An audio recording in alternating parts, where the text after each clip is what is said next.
Hello everyone.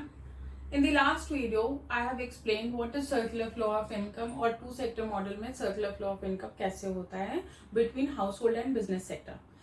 इस वाले video में हम देखेंगे कि अगर इन्वेस्टमेंट और सेविंग होता है तो क्या असर पड़ता है टू सेक्टर मॉडल में और वो मॉडल कैसा दिखता है. हमने पहले किया है कि एक बिजनेस मॉडल सेक्टर होता है और एक हाउस होल्ड सेक्टर होता है. हाउस होल्ड सेक्टर जो होता है वो कंजम्पशन अपना एक्सपेंडिचर करता है बिजनेस को और उससे उसको अर्निंग होती है और बदले में वो एक प्रोडक्ट मार्केट प्रोवाइड करता है हाउस होल्ड को. एक प्रोडक्ट मार्केट क्यों प्रोवाइड करता है? क्योंकि वो प्रोडक्शन करता है. जो प्रोडक्शन करता है वो सारे प्रोडक्ट वो मार्केट में फ्लोट करता है.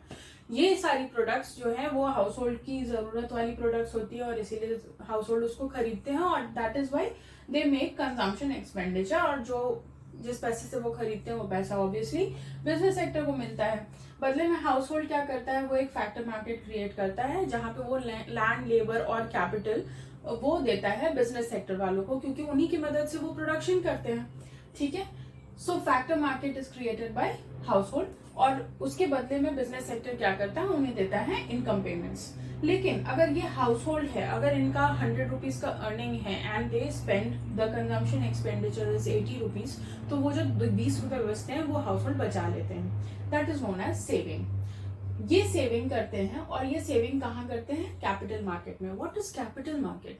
कैपिटल मार्केट वो मार्केट है जिसमें हाईली पोटेंशियल कैपिटल अवेलेबल है in terms of liquid money, in terms of real estate, in terms of anything which has got potential to earn money. Capital का मतलब यही होता है कि कुछ एक चीज जिसमें इतना पोटेंशियल हो जिससे वो पैसा अर्न कर सके. As a human is also a capital. That is why a term is dedicated to human which is known as human capital, क्योंकि ह्यूमन अपने सर्विसेज से कुछ भी अर्न कर सकता है, उसमें पोटेंशियल होता है.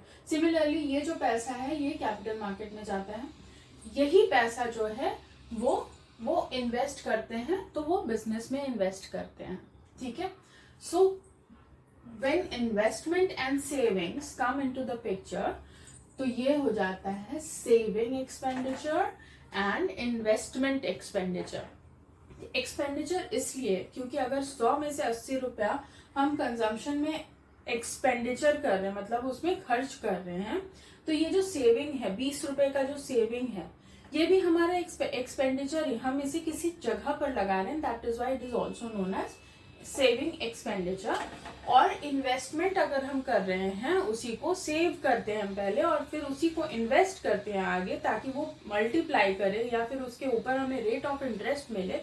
फिक्स डिपॉजिट, पोस्ट ऑफिस, मतलब कैसे भी कर सकते हैं ना, स्टॉक्स में कर सकते हैं, म्यूचुअल फंड्स में कर सकते हैं. तो वो सेविंग जो है वो इन्वेस्टमेंट में जा रही है और इसीलिए हम इन्वेस्टमेंट एक्सपेंडिचर कहते हैं, क्योंकि वो भी हमारे एक तरीके का खर्च है.